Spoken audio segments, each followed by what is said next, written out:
नमस्कार, आप देख रहे हैं आज तक। आपके साथ मैं हूं सईद अंसारी। स्वागत है आपका खबरदार में। सबसे पहले आइए खबरों को खबरदार के लेंस से हम देख लेते हैं। हमारे देश के 91 करोड़ से ज्यादा वोटरों के लिए आज हम एक बहुत जरूरी विश्लेषण करने वाले हैं। चुनाव कानून संशोधन विधेयक 2021 आज लोकसभा में पास हो गया।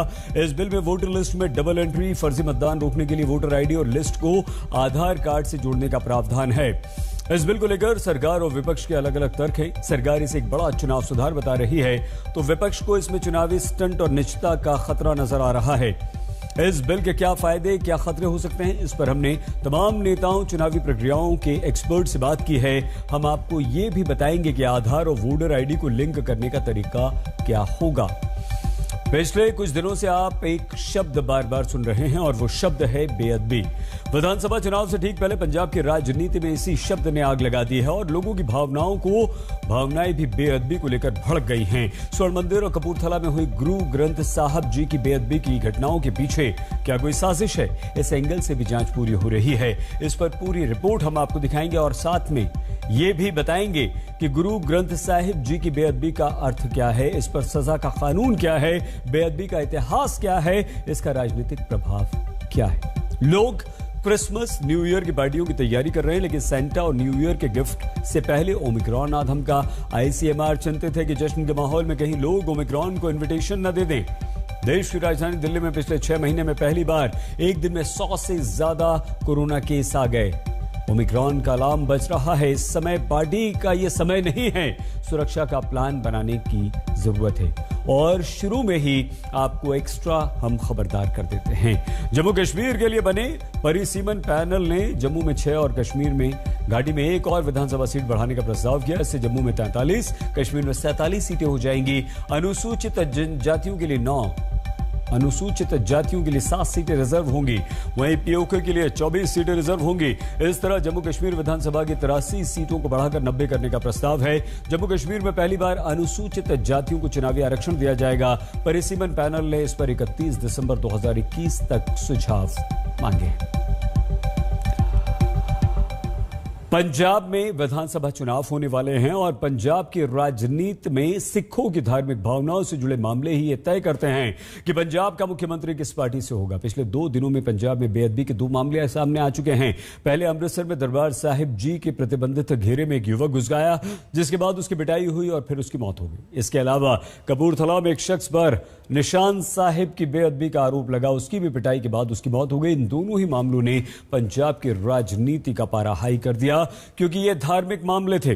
चुनाव से पहले पंजाब की राजनीति के इस भावनात्मक मोड़ का विश्लेषण आज जरूरी है। इसके 2 हिस्से होंगे। पहले में हम आपको घटना और जांच की पूरी जानकारी देंगे और इसके बाद बेअदबी के मुद्दे का राजनीतिक प्रभाव भी आपको समझाएंगे और सजा के कानून को डिकोड करेंगे।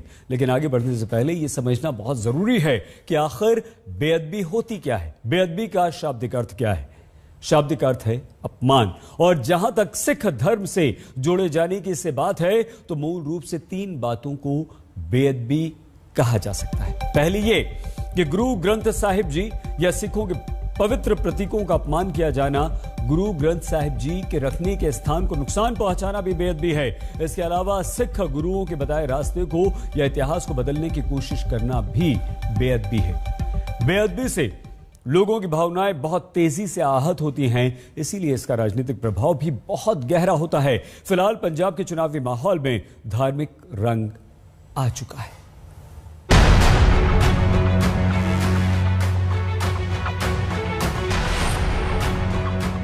पंजाब में बेअदबी की वारदात से धार्मिक भावनाएं उफान पर हैं। 2 दिनों के भीतर हुई 2 घटनाओं ने पंजाब ही नहीं, देश भर के सिखों के जज्बात को भड़का दिया है। बंद करो, एंटी सिख एलिमेंट्स को बैन करो। 18 दिसंबर को अमृतसर दरबार साहिब में बेअदबी हुई। 19 दिसंबर को कपूरथला के गुरुद्वारे में बेअदबी हुई।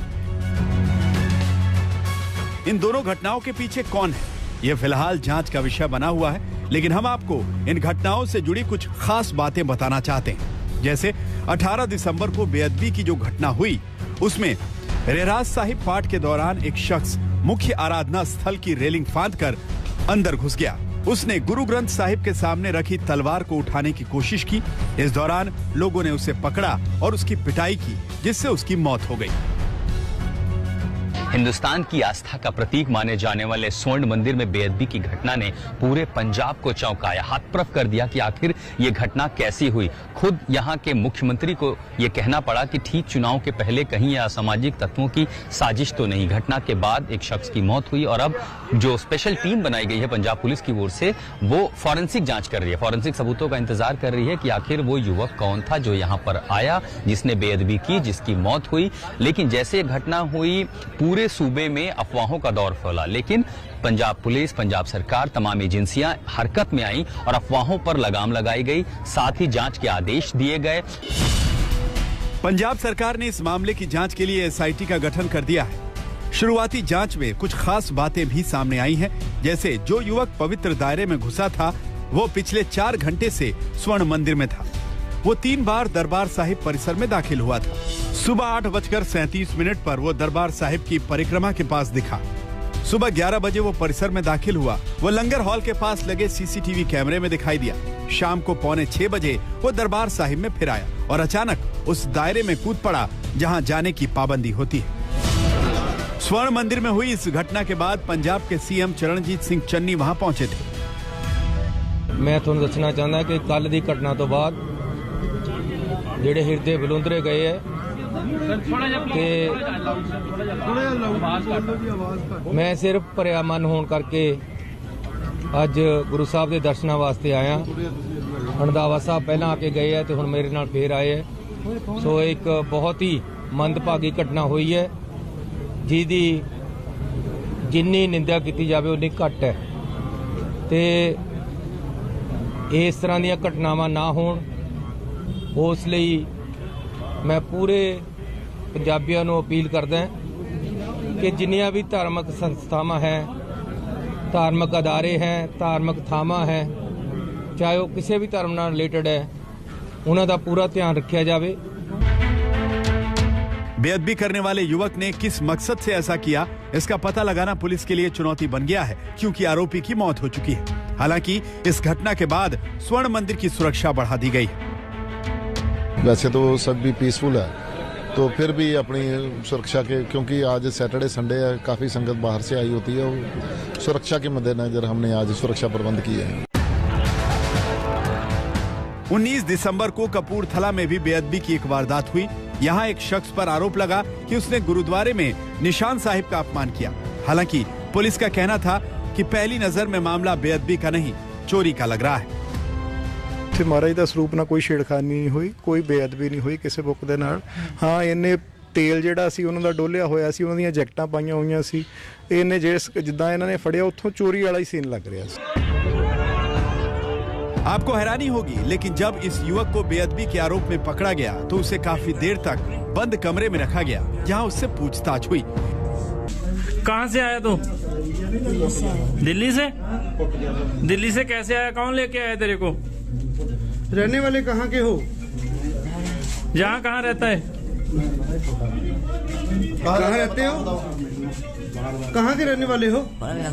हैं? कहाँ के? हैं? पानी पीना है? पानी नहीं मिलेगा जब तक तू बताएगा नहीं कहाँ रहते हो। इस पूछताछ के बाद गुस्साई भीड़ की पिटाई से इस युवक की मौत हो गई, क्योंकि वहां मौजूद लोग पुलिस की इस बात को मानने को तैयार नहीं थे कि यह मामला चोरी का हो सकता है। ਇਹਨਾਂ ਨੂੰ ਚੋਰੀ ਕਰਨ ਵਾਸਤੇ ਦੱਸੋ ਮੈਨੂੰ ਵੀ ਗੁਰੂ ਘਰ ਹੀ ਨਜ਼ਰ ਆਉਂਦੇ ਆ, ਇਹਨਾਂ ਨੂੰ ਹੋਰ ਕਿਉਂ ਨਹੀਂ ਜਗ੍ਹਾ ਨਜ਼ਰ ਆਉਂਦੀ? ਇਹਨਾਂ ਨੂੰ ਦੱਸੋ ਵੀ ਕਿਹੜਾ ਗੁਰੂ ਘਰ ਵਿੱਚ ਕਿਹੜਾ ਖਜ਼ਾਨਾ ਇਹਨਾਂ ਦੇ ਕੋਲ। फिलहाल एक के बाद एक 2 घटनाओं के सामने आने के बाद सुरक्षा को लेकर सावधानी बरती जा रही है। केंद्र ने पंजाब सरकार को धार्मिक स्थलों पर सुरक्षा बढ़ाने के निर्देश दिए हैं। ये बड़ी दुखदायक जी घटनावां ने, और कल सवेरे ही ड्रोन का भी फड़िया जाना, कोई होर चीज़ां भी कीतियां जानियां, ये बड़ा कुछ देखने वाला। और इमीडिएटली जी रात भी असीं सारे यही सोचते सी, और मीटिंग भी तां ही SGPC ने की कि अंदर दरबार साहब के अंदर जी उन्होंने टास्क फोर्स है, वो एक इंटैलीजेंस विंग भी बनाया जाए।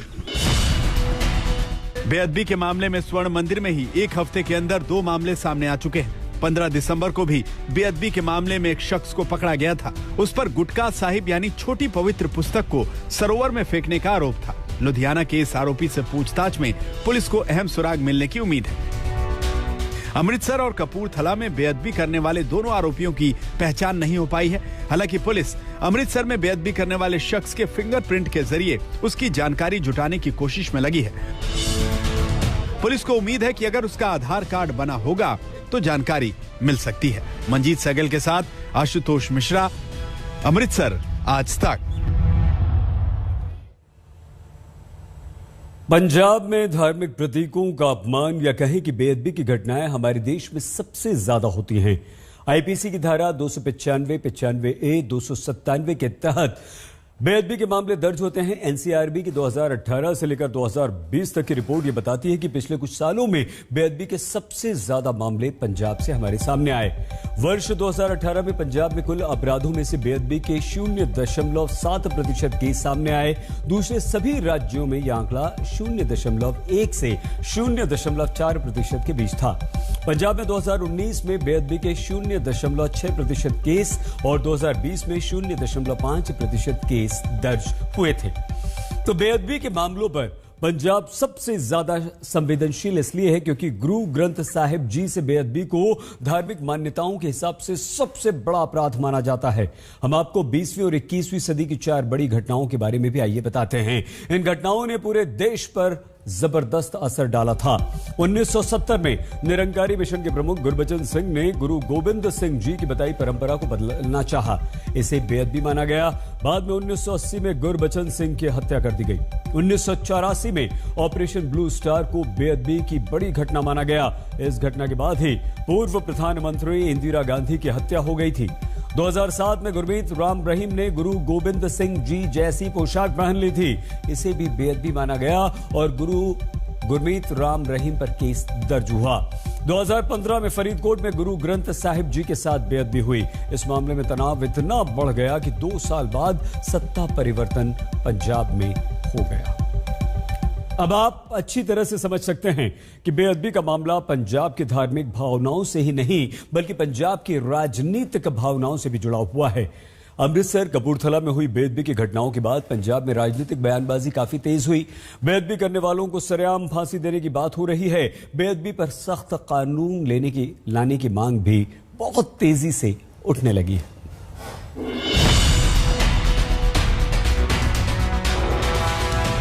स्वर्ण मंदिर में बेअदबी हुई तो षड्यंत्र की आहट सुनाई दी। कोई गलत एजेंसियां, गलत ताकतां, गलत रोल खेलन की कोशिश कर रही होण, उन्हां नूं बेनकाब भी किया जाएगा। कपूरथला में बेअदबी हुई तो बड़ी साजिश की बू आने लगी। किने गलती नहीं, एक कौम नूं दबाउण दी साजिश है। सवाल ये है कि आखिर किसकी साजिश है सिखों की धार्मिक भावनाएं आहत करने की? वो कौन लोग हैं जिनकी मंशा पंजाब चुनाव से पहले लोगों के जज्बात से खेलने की है? जो दरबार साहब के अंदर होया वो तो बर्दाश्त तो भी उत्ते है, कोई बर्दाश्त नहीं कर सकता। ये जी माड़ी हरकत की गई है सेंटर सरकार नूं ते पंजाब सरकार नूं। ਇਹਦਾ पता लगाना चाहिए कि ਕਿਹੜੀਆਂ ਤਾਕਤਾਂ ਲੱਗ ਗਈਆਂ पंजाब ਦਾ माहौल खराब करने ਨੂੰ।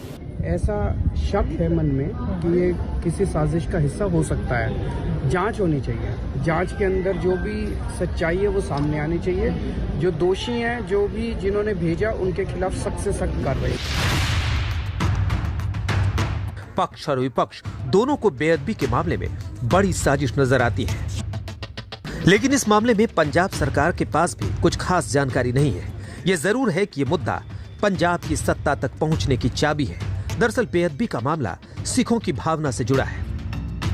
2015 की बात है जब फरीदकोट में बरगढ़ी के बुर्ज जवाहर सिंह वाला गुरुद्वारा से गुरु ग्रंथ साहिब के पवित्र स्वरूप चोरी हो गए थे। इसके बाद प्रदेश में बहुत उग्र प्रदर्शन हुए। प्रदर्शन के दौरान पुलिस की गोली से 2 लोग मारे गए थे। इसके बाद 2017 चुनावों में अकाली दल और बीजेपी की सरकार चली गई। 2017 चुनाव में पंजाब की कुल 117 विधानसभा सीटों में से अकाली दल को 15 और भाजपा को 3 सीट मिली थी। 1 जून 2015 को फरीदकोट के इस बरगाड़ी इलाके के बुर्ज जवाहर सिंह वाला गांव के इसी गुरुद्वारे से पवित्र गुरु ग्रंथ साहिब के स्वरूप चोरी हो गए थे। लगभग दोपहर को चोरी हुई, पता जिसके बारे में शाम को 4 बजे लगा और लगभग 25 सितंबर शायद वो तारीख थी जब इसी गुरुद्वारे के ठीक बाहर दीवारों पर कुछ ऐसे पैम्फलेट पाए गए जिन पर अपशब्द लिखे हुए थे और उसी के बाद सिख संगठनों में और स्थानीय लोगों में, ग्रामीणों में भयंकर नाराजगी हुई, क्योंकि पहले तो पवित्र ग्रंथ साहिब का चोरी होना और उसके बाद गुरुद्वारे के बाहर अपशब्दों का लिखा जाना, उसके बाद से नाराजगी का दौर शुरू हुआ और ये कहा गया कि ये तो बेअदबी है सरासर, इस मामले की जांच होनी चाहिए। पंजाब में बेअदबी का मामला लोगों की भावनाओं से जुड़ा है। यही वजह है कि मलेरकोटला की चुनावी रैली में नवजोत सिंह सिद्धू ने बेअदबी करने वालों को सरेआम फांसी देने की मांग की। ਅੱਜ ਵੀ ਸਾਜ਼ਿਸ਼ਾਂ ਚੱਲ ਰਹੀਆਂ ਨੇ ਇਸ ਪੰਜਾਬੀ ਸੂਬੇ ਨੂੰ, ਇਹਦੇ ਅਮਨ ਅਮਾਨ ਨੂੰ ਭੰਗ ਕਰਨ ਲਈ। ਮੈਂ ਨਵਜੋਤ ਸਿੰਘ ਸਿੱਧੂ ਪੁੱਤਰ ਸਰਦਾਰ ਭਗਵੰਤ ਸਿੰਘ ਸਿੱਧੂ स्वतंत्रता सेनानी ਇਹ ਐਲਾਨ ਕਰਦਾ ਕਿ ਅਗਰ ਕਿਤੇ ਵੀ ਬੇਅਦਬੀ ਹੋਵੇ, चाहे कुरान शरीफ दी होवे, चाहे भगवत गीता दी होवे, चाहे गुरु ग्रंथ साहब दी होवे, सामने लोकां दे लिया के फाहा ला देना चाहिए। कॉन्स्टिट्यूशन दी सब तो वड्डी सजा देनी चाहिए, सब तो वड्डी सजा इस संविधान दी देनी चाहिए है, क्योंकि वो साडियां जज्बातां दे उत्ते ठेस है, वो साडियां भावनावां दे उत्ते ठेस है। इंसान च सुनन दा मादा होना चाहिए। गलतियां कोई भी कर सकता है, लेकिन ये गलती नहीं, एक कौम नूं डबाउण दी साजिश है। गुस्से से भरी भीड़ ने बेअदबी करने वालों को बख्शा नहीं। इस मुद्दे पर भले ही मौजूदा पंजाब कांग्रेस के अध्यक्ष नवजोत सिंह सिद्धू कुछ ना कह रहे हों, लेकिन पूर्व कांग्रेस अध्यक्ष सुनील जाखड़ कानून के हिसाब से चलने की बात कर रहे हैं। जो लोग ये कर रहे हैं वो हो सकता है फिर से प्रयास करें, तो हमारा प्रयास होना चाहिए कि उत्तेजित होके इनको जो भी आदमी पकड़ा जाता है या जो जिस पे उसके ऊपर कार्रवाई करने के बजाय उसे पहले इंटेरोगेशन के लिए पुलिस को सौंपा जाना चाहिए, ताकि इन मसलों के जड़ तक पहुंच सके और इसका कोई निर्णायक कदम उठाया जा सके। कांग्रेस के एक और वरिष्ठ नेता ने भीड़ के हाथों सार्वजनिक सजा पर सवाल उठाए हैं। अभिषेक मनु सिंघवी ने अपने एक ट्वीट में लिखा कि सभ्य देश में बेअदबी भी नहीं होनी चाहिए और लिंचिंग भी नहीं। सरकार कांग्रेस की, आपकी सरकार है, आपके मुख्यमंत्री हैं, आप ही की पुलिस है और आप ही का इंटेलिजेंस फेलियर है, आप ही की सरकार का फेलियर है। किसने आपको एक्शन करने से रोका था? आपको ऐसा घटना होने नहीं देनी चाहिए थी। जिन लोगों ने बेअदबी की आज तक आपने उनके खिलाफ कार्रवाई नहीं की, उनको अंदर नहीं दिया।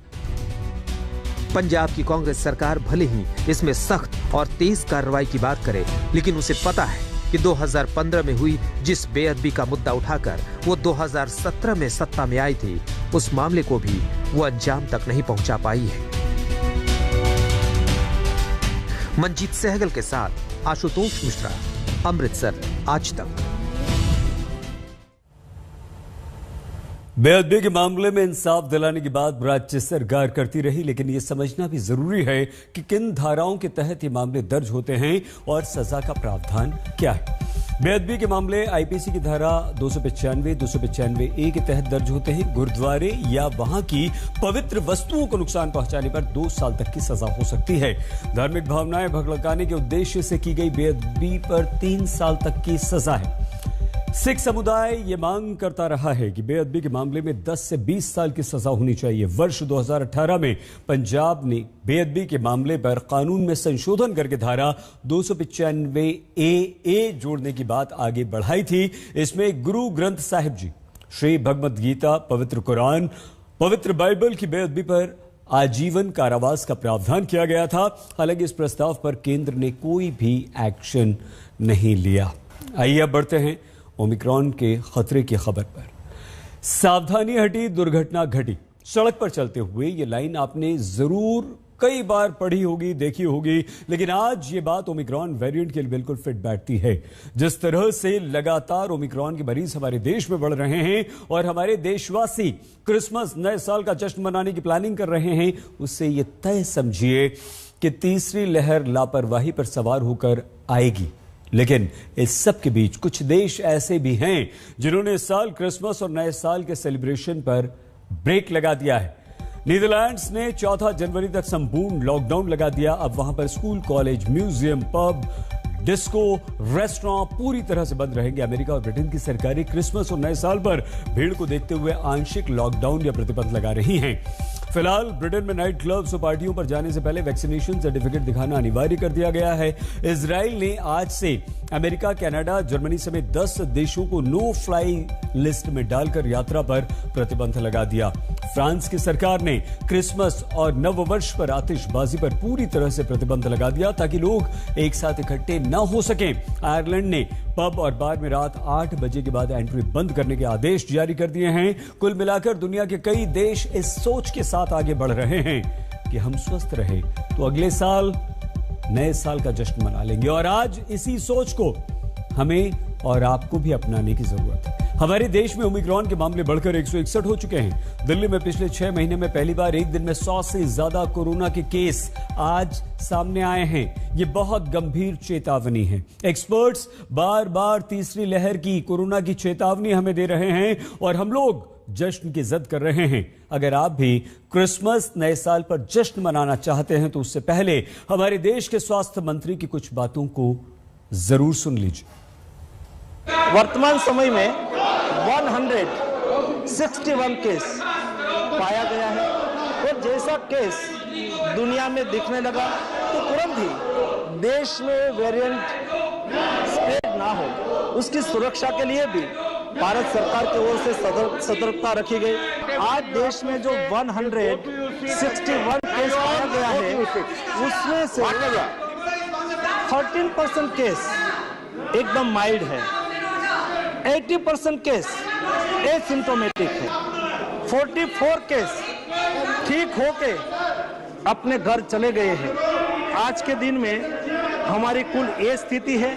जिस तरह से फर्स्ट वेव और सेकंड वेव से हम सीखे हैं उसके आधार पर हम आने वाले दिनों में शायद केस बढ़े तो उसमें से जो हमने लर्न किया है उसको लेके हम अच्छी तरह से सारे देश के सभी नागरिक साथ में मिलके और सब लोग माननीय मोदी जी के नेतृत्व में हम आने वाले दिनों में कोविड के सामने हमारी लड़ाई लड़ते रहे और उसमें सभी का सहयोग मिले, यही अपेक्षा।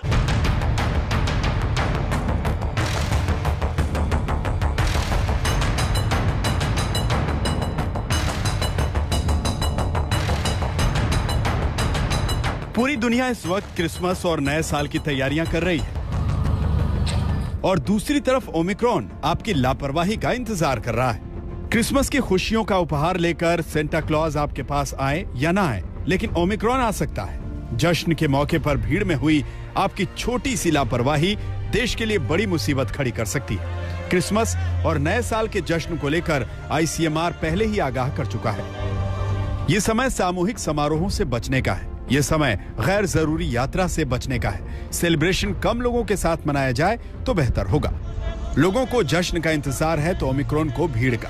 अब आपको तय करना है कि आगे क्या करना है, क्योंकि ओमिक्रॉन को लेकर एक्सपर्ट्स कह रहे हैं कि भारत को किसी भी स्थिति का सामना करने के लिए तैयार रहना चाहिए। So we should prepare. We hope that things should not be that bad. We need more data because data is still not there and the cases are still few. But whenever there is a surge happening in other parts of the world, we have to monitor it closely and be prepared for any eventuality. So it's better to be prepared than to be caught off guard. Omicron पर इस बात को समझने के लिए आज आए दिल्ली के आंकड़े बहुत डराने वाले हैं। दिल्ली में 6 महीने बाद ऐसा हुआ है कि 24 घंटे में कोरोना के 100 से ज्यादा मरीज सामने आए हैं और पिछले 4 दिनों के अंदर ओमिक्रॉन मरीजों की संख्या 10 से 26 हो चुकी है। अभी जितने भी केसेस, कुछ दिन से केसेस बढ़ने लगे हैं। जैसे पहले रोज आ रहे थे 15 केसेस, 20 केसेस, लेकिन कल 100 के पार कर गए। 100 से ज़्यादा केसेस आए हैं। ये केसेस कौन से हैं? क्या ये ओमिक्रॉन है या ये पुराने वाला वायरस है, नए वाला वायरस है? अभी तक केवल एयरपोर्ट पे जो लोग आ रहे थे उनकी हम टेस्टिंग कर रहे थे। अब हमने ये तय किया है कि सारे जितने भी पॉजिटिव केस दिल्ली के अंदर निकलेंगे सबको हम जीनोम टेस्टिंग के लिए भेजेंगे कि 100% केसेस को ये टेस्ट करेंगे जो पॉजिटिव केसेस होंगे कि इसमें इस व्यक्ति में कोरोना है तो ये कौन से वाला कोरोना है, ये डेल्टा वाला कोरोना है कि ओमिक्रॉन वाला कोरोना है। ये आज निर्णय लिया गया। इससे पता चलेगा कि दिल्ली के अंदर अगर बढ़ रहे हैं केस तो ये कौन सा केस दिल्ली के अंदर बढ़ रहे हैं। ओमिक्रॉन की बारीकियों को समझने के लिए दिल्ली सरकार अब हर मरीज की जीनोम सीक्वेंसिंग करने का फैसला कर चुकी है, जिससे ये जानने में आसानी होगी कि ओमिक्रॉन वेरिएंट के अंदर किस तरह के बदलाव हुए हैं और ये पुराने कोरोना वायरस से कितना अलग है और आने वाले समय में ये किस तरह से घातक हो सकता है। जो भी पेशेंट हमारे पास इंटरनेशनल ट्रेवल करके उन कंट्रीज से यात्रा करके दिल्ली आ रहा है जहाँ पे हाई रिस्क है, जहाँ पे ओमिक्रॉन के मामले हैं, जैसे कि साउथ अफ्रीका है, यूनाइटेड किंगडम है, यूरोप है और बाकी के देश हैं, यदि हम उनका सबका करते हैं तो हमें ये पता चल जाएगा कि इस सैंपल में ओमिक्रॉन है या डेल्टा है। पहले हम 100 में से 5 से भी कम प्रतिशत में जीन सीक्वेंसिंग हो पाती थी। अभी जो विदेश से मामले आए हैं या जो संदिग्ध हैं उनका सबका जीन सीक्वेंसिंग। ओमिक्रॉन से बचने के लिए दिल्ली सरकार बूस्टर डोज की भी मांग कर रही है। इस सवाल पर आज संसद में देश के स्वास्थ्य मंत्री ये साफ कर चुके हैं कि बूस्टर डोज पर रिसर्च जारी है और अगले 7 दिनों में ये रिसर्च सरकार को मिल जाएगी कि भारत में मौजूदा दोनों वैक्सीन नए वेरिएंट पर कारगर है या नहीं। हमने वो भी काम शुरू कर दिया है कि ये वेरिएंट इंडिया में हमारी वैक्सीन उसके ऊपर इफेक्ट कर रही है कि नहीं कर रही है, ये चेक करने के लिए कल्चर डेवलप करना होता है और कल्चर वेरिएंट को ओमिक्रॉन वेरिएंट का कल्चर डेवलप करके उसके ऊपर क्या इफेक्ट हो रही है हमारी वैक्सीन की, उसका भी स्टडी हो रहा है और अगले 1 सप्ताह में उसका भी रिपोर्ट आ जाएगी। भले ही अभी तक ओमिक्रॉन को लेकर इसके घातक पहलू सामने नहीं आए हैं, लेकिन नया वेरिएंट अगर बड़ी आबादी को संक्रमित करता है तो हालात बिगड़ भी सकते हैं। WHO के वैज्ञानिकों का मानना है कि जहां भी ओमिक्रॉन कम्युनिटी स्प्रेड की स्थिति में पहुंच गया है, अमेरिका और ब्रिटेन में जिस तरह हालात बिगड़ रहे हैं उसे देखकर भारत को सावधान रहने की जरूरत है। यही वजह है कि अस्पतालों में तीसरी लहर की तैयारी शुरू हो चुकी है। अस्पतालों में ऑक्सीजन बेड से लेकर ICU बेड बढ़ाए जा रहे हैं। इस वक्त हम यथार्थ हॉस्पिटल में मौजूद हैं। आपको बता दें कि यथार्थ हॉस्पिटल ने अपनी बेड्स कैपेसिटी जो है वो बढ़ाकर 1200 बेड्स की कर दी है और इस वक्त की यदि हम बात करें तो इस वक्त हम यथार्थ हॉस्पिटल के आइसोलेशन वार्ड में मौजूद हैं। यह आइसोलेशन वार्ड केवल और केवल ओमिक्रॉन वेरिएंट से संक्रमित और कोरोना से संक्रमित मरीजों के लिए ही बनाया गया है। इसकी खास बात यह है कि इस आइसोलेशन वार्ड में खास वेंटिलेटर्स लाए गए हैं। हमने देखा कि पहली और दूसरी लहर के दौरान वेंटिलेटर्स की ऑक्सीजन की सबसे ज्यादा कमी पाई गई थी। इसी बात को ध्यान में रखते हुए वेंटिलेटर्स की कैपेसिटी इस अस्पताल में बढ़ा दी गई है और इन वेंटिलेटर्स की जो तस्वीरें आप अपनी स्क्रीन पर देख रहे हैं, इन वेंटिलेटर्स की खास बात यह है कि ये सभी वेंटिलेटर्स आत्मनिर्भर भारत के कॉन्सेप्ट पर बनाए गए हैं, यानी कि मेक इन इंडिया और मेड इन इंडिया की तर्ज पर इन्हें डिजाइन किया गया है।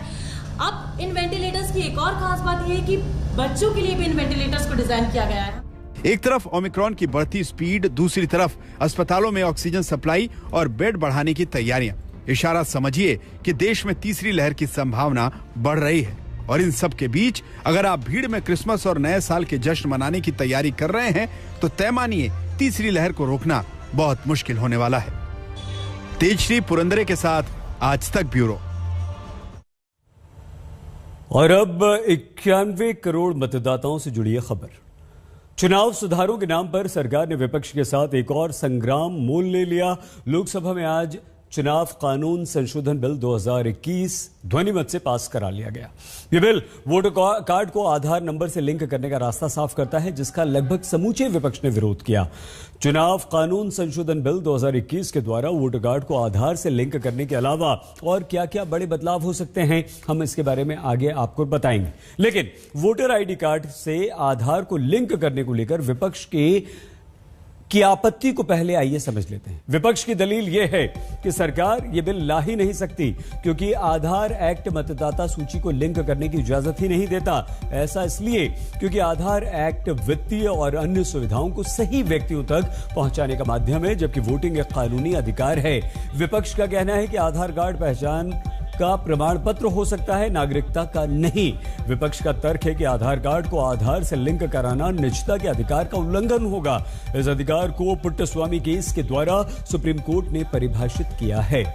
हालांकि सरकार ने विपक्ष की दलील को खारिज कर दिया और कहा कि विपक्ष ने बिल के उद्देश्यों को नहीं समझा। सरकार के अनुसार चुनाव कानून संशोधन बिल 2021 चुनाव के सिस्टम को पारदर्शी बनाएगा और वोटर एंट्री के दोहराव को रोकेगा। बिल को स्टैंडिंग कमेटी में भेजने की मांग को ठुकराते हुए सरकार ने साफ कहा है कि बिल के कई प्रस्तावों की सिफारिश पहले ही स्टैंडिंग कमेटी ने की है। Voting is a legal right. चुनाव में वोट देना एक लीगल अधिकार है और इसलिए ये जो आधार एक्ट है इसके लेजिस्लेटिव कॉम्पिटेंस के बियॉन्ड है। इसलिए हम इस विधेयक की इंट्रोडक्शन का विरोध करते हैं और मंत्री जी से ये दरखास्त करते हैं कि इस बिल को वापस किया जाना चाहिए because it is beyond the legislative competence of the government to Indian. देखिए, सबसे बड़ी गलती यह है कि आप आधार को एपिक कार्ड से जोड़ रहे हैं और ये सुप्रीम कोर्ट के जजमेंट के खिलाफ है। सुप्रीम कोर्ट ने कहा है कि आधार को वेलफेयर मेजर्स के लिए सिर्फ इस्तेमाल किया जा सकता है और जब ये इस तरह का आधार को आप जोड़ेंगे तो फिर हमारे पास जो सीक्रेट बैलेट का पूरा मकसद ही नाकाम हो जाएगा। गवर्नमेंट का डेटा होगा, गवर्नमेंट पूरा रेशियल प्रोफाइलिंग करेगी, डिस्क्रिमिनेशन करेगी, नाम निकलवाएगी वोटर लिस्ट से। सरकार को सलाह दिया है कि जब तक हमारा डाटा प्रोटेक्शन कानून नहीं है और सुप्रीम कोर्ट की वर्डिक्ट ये है, ये लाखों की तादाद में लोगों को चुनाव अधिकार छीनने का अंदेशा है। इसलिए हम चाहा कि ये बिल जल्दबाजी में सदन में पारित ना करो, इसको स्टैंडिंग कमेटी भेजो, सारे पार्टी के लोग वहाँ रहेगी और सारे पार्टी की चर्चा करके जानकारों से सलाह मशवरा करके नया सर्विस को लाओ। सदस्यगण ने इस बिल का इंट्रोडक्शन को अपोज करने का जो तर्क दिया है वो बिल्कुल निराधार है और उसमें जो सुप्रीम कोर्ट का जजमेंट का हवाला दिया वो भी बिल्कुल मिस इंटरप्रेट किया गया है। उन्होंने ना ही इस बिल का ऑब्जेक्टिव को सही तरीके से समझा है, ना इस तर्क जो दिया है वो सही है। सबसे पहले सर मैं आपके माध्यम से सदन को जानकारी देना चाहता हूं कि इस देश में अगर सरकार कोई कदम उठाते हैं जिससे जो पीपुल्स रिप्रेजेंटेशन एक्ट में ये कहा गया है कि इलेक्शन का जो इलेक्शन रोल होता है तो वो क्रेडिबल होना चाहिए ताकि इलेक्शन ही साफ तरीके से क्रेडिबल हो। चुनाव कानून संशोधन बिल 2021 के तहत रजिस्ट्रेशन अधिकारी पहचान पत्र के तौर पर मतदाता से आधार नंबर मांग सकता है। जिन लोगों के नाम पहले से मतदाता सूची में हैं, उनसे भी मतदाता पहचान पत्र की पुष्टि के लिए आधार नंबर मांगा जा सकता है। हालांकि ये बिल ये भी साफ करता है कि आधार नंबर मुहैया न कराने पर मतदाता की सूची में एंट्री रोकी नहीं जा सकती और पहले से मौजूद नाम को मतदाता सूची से हटाया भी नहीं जा सकता। इस बिल के द्वारा जनप्रतिनिधित्व कानून के कई प्रावधानों में बदलाव किए जा रहे हैं। जनप्रतिनिधित्व कानून के सेक्शन 23 में बदलाव करके मतदाता की मल्टीपल एंट्री को रोके जाने का प्रस्ताव है। जन प्रतिनिधित्व कानून के सेक्शन 14 में बदलाव करके वोटर रजिस्ट्रेशन के लिए 1 साल में 4 तारीखें तय की गई हैं। जनवरी, अप्रैल, जुलाई और अक्टूबर की पहली तारीखों तक 18 साल पूरे करने वाले अपना नाम मतदाता लिस्ट में डलवा सकेंगे। पहले सिर्फ 1 जनवरी तक 18 साल पूरे होने वाले ही उस साल अपना नाम वोटर लिस्ट में डलवा पाते थे। जन प्रतिनिधित्व कानून में बदलाव करके अब सर्विस वोटर्स को जेंडर न्यूट्रल कर दिया गया है। सर्विस वोटर का मतलब ऐसा वोटर जो अपनी ड्यूटी के कारण वोट डालने अपने क्षेत्र में न जा सके, जैसे बॉर्डर पर तैनात हमारे सैनिक। अब ऐसे वोटर की पति या पत्नी दोनों को उसी के समान वोटिंग का अधिकार मिलेगा। मतलब ये, अगर एक महिला सेना में काम करती हैं और उनके पति सिविलियन हैं तो वो वोट डाल सकते हैं। अब वाइफ की जगह स्पाउस शब्द का इस्तेमाल यहां पर किया गया है। इलेक्शंस में बहुत ज्यादा दुरुपयोग होता था, झूठे वोट पड़ा करते थे, झूठे नाम इलेक्टोरल लिस्ट पर आया करते थे। तो जो कुछ भी आप चुनावी प्रकरण का दुरुपयोग कर सकते हैं, उस तरह की संभावनाएं मौजूद थीं। अब ये सरकार वचनबद्ध है कि कहीं ना कहीं पारदर्शिता और अकाउंटेबिलिटी लाई जाए इस पूरे इलेक्शन प्रोसेस में। लिहाजा अब जो है इस तरह का ये बिल पास हुआ है। फिलहाल तो फिर आगे मंजूरी होगी कि आप अब अपना आधार अपने वोटर आईडी कार्ड के साथ लिंक कर सकते हैं। उसका सीधा बेनिफिट ये होगा कि केवल जो जेन्युइन बोनाफाइड वोटर्स हैं वो ही लिंक कर पाएंगे, क्योंकि आधार तो हर व्यक्ति के पास एक ही है। और अगर आप जैसे लिंक करेंगे तो आपकी ना केवल जो इलेक्टोरल रोल की आपकी जो एंट्री है उसको ऑथेंटिक मान लिया जाएगा, लेकिन आपको भी बहुत सुविधाएं मिल जाएंगी। जहां तक सवाल है चुनाव आयोग का, तो 2015 के जब चुनाव हुए थे उस वक्त ये मुद्दा जो है हमारा विधि मंत्रालय को भेज दिया गया था और ये सोचा जा रहा था कि इसका जल्दी से जल्दी निर्णय होगा। और इस बारे में दोबारा फिर चुनाव आयोग ने 2016 में 2016 में फिर एक बार इसको चाहा कि इसको मुद्दे को सरकार ले ले, और मुझे तो बहुत अच्छा महसूस हो रहा है कि इस समय सरकार ने जो निर्णय लिया है, अपना कैबिनेट डिसीजन दिया है कि इसको जोड़ दिया जाए आधार कार्ड से। देखिए, पहले भी लोग और अपोजिशन भी और देश के और भी जो हमारे विरोधी दल थे, सत्ता दल थे, सभी लोग और पार्टियां थीं, वो हमेशा चुनाव आयोग को निशाने पर लेती थी कि खबरदार में आज के लिए बस इतना ही। आप प्लीज अपना बहुत ख्याल रखिएगा। देखते रहिए आज तक।